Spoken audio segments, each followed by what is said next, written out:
Unobhala Jikelele weqembu elibusayo osabhekene nezingqinamba uMagashule uthi inkantolo ephakeme yaseGoli idlelana nomongameli uRamaphosa kanti futhi ichemile. Inkantolo ephakeme yasichitha kanye nezindleko isicelo esiphuthumayo esasifakwe nguMagashule njengoba efuna ukuthi kuhoxiswe ukumiswa kwakhe eqenjini. Are you saying that this case was determined on the basis of a plea judgment?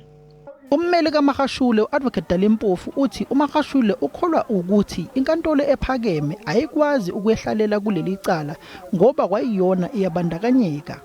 Such a matter, with the greatest respect to the three judges, is a matter that must be referred to another court so that another court of neutral people, not yourselves judging yourself whether you were biased or not biased, but somebody with a fresh mind will then say, no, these judges were not biased.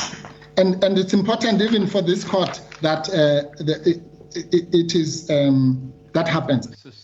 Ithimba labameli beANC eliholwa nguAdvocate weANC lithi uMagashule kanye namameli bakhe bahlasela ubuqotho bamajaji ezinkantolo. Kwathi lolu daba alunasisekelo. It is not a delicate case about a perception of bias.